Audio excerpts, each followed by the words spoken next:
পাকিস্তানের রাজনীতিতে ভুট্টো পরিবার শুধু একটি রাজনৈতিক বংশের নাম নয়, যেন এক দীর্ঘ রক্তাক্ত ইতিহাসের নাম।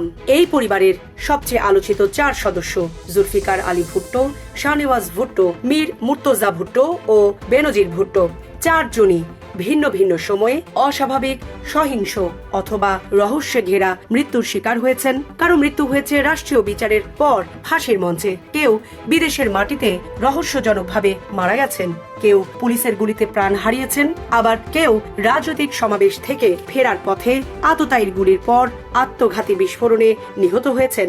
Premium commercial space is now for rent. Featuring ample parking and excellent accessibility, this 4,200 square foot space is ready. Elevate your business and call us today. সবচেয়ে আগে আসে পরিবারের কর্তা জুলফিকার আলী ভুট্টোর মৃত্যু। পাকিস্তানের সাবেক প্রধানমন্ত্রী ও পাকিস্তান পিপলস পার্টির প্রতিষ্ঠাতা জুলফিকার আলী ভুট্টো 1977 সালে জেনারেল জিয়াউল হকের সামরিক অভ্যুত্থানে ক্ষমতাচ্যুত হন। এরপর তাকে একটি রাজনৈতিক হত্যাকাণ্ডের মামলায় গ্রেফতার করা হয়। বিচার শেষে তাকে মৃত্যুদণ্ড দেওয়া হয় এবং 1979 সালের 4 এপ্রিল ফাঁসিতে ঝুলিয়ে তার মৃত্যুদণ্ড কার্যকর করা হয়।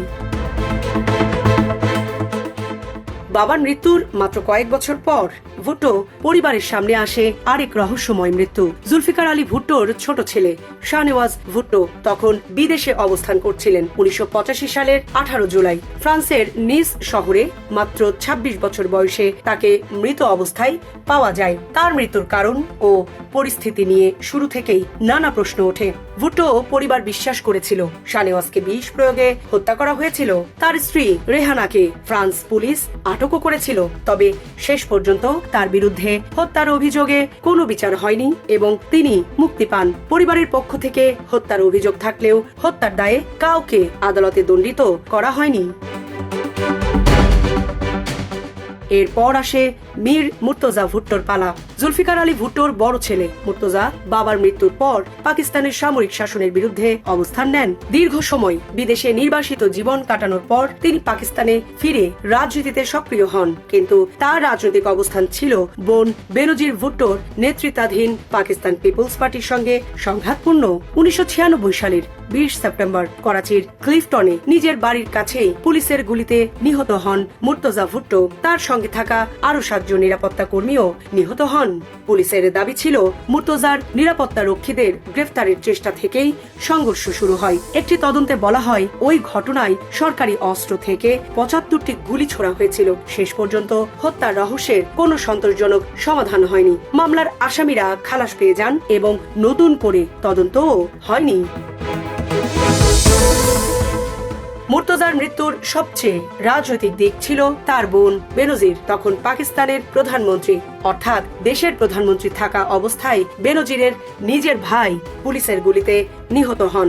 ঘটনাটি তার সরকারের ওপরও প্রচন্ড চাপ তৈরি করে। মুর্তজার সমর্থকেরা হত্যাকাণ্ডের জন্য ক্ষমতাসীন রাজনৈতিক মহলের দিকে অভিযোগের আঙুল তুলেছিলেন। বেনজির নিজেও তার ভাইয়ের মৃত্যুকে স্বাভাবিক পুলিশি অভিযানের ঘটনা হিসাবে মেনে নেননি বলে বিভিন্ন বর্ণনায় উঠে এসেছে।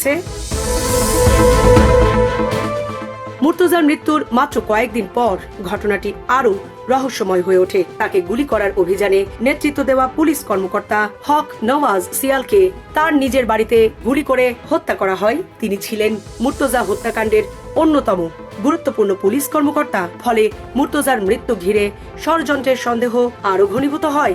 তবে এই হত্যাকাণ্ডের সঙ্গেও মুর্তজার মৃত্যুর সরাসরি যোগসূত্র চূড়ান্তভাবে প্রমাণিত হয়নি। ভুট্টো পরিবারের সবচেয়ে আলোচিত রাজনৈতিক হত্যাকাণ্ড বেনজির ভুট্টোর মৃত্যু। 2 বার পাকিস্তানের প্রধানমন্ত্রী হওয়া বেনজির 2007 সালে দীর্ঘ নির্বাসন শেষে দেশে ফিরেছিলেন। 2007 সালের 18 অক্টোবর করাচিতে তার গাড়ি বহরের কাছে আত্মঘাতী হামলায় শতাধিক মানুষ নিহত হন। বেনজির সেই হামলা থেকে বেঁচে গেলেও মাত্র 2 মাস পর আরেকটি হামলায় প্রাণ হারান।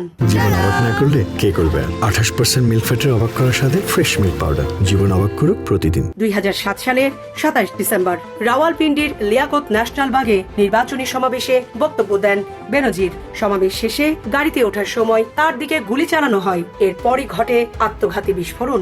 হামলায় বেনজির সহ বহু মানুষ নিহত হন এবং শতাধিক আহত হন। তার মৃত্যুর সুনির্দিষ্ট কারণ নিয়েও প্রথম থেকেই নানা বক্তব্য সামনে আসে। সে সময় পাকিস্তানের স্বরাষ্ট্র মন্ত্রণালয়ের পক্ষ থেকে বলা হয়েছিল, বিস্ফোরণের সময় গাড়ির সানরুফের কোনো অংশে মাথা আঘাত পাওয়াই তার মৃত্যুর কারণ।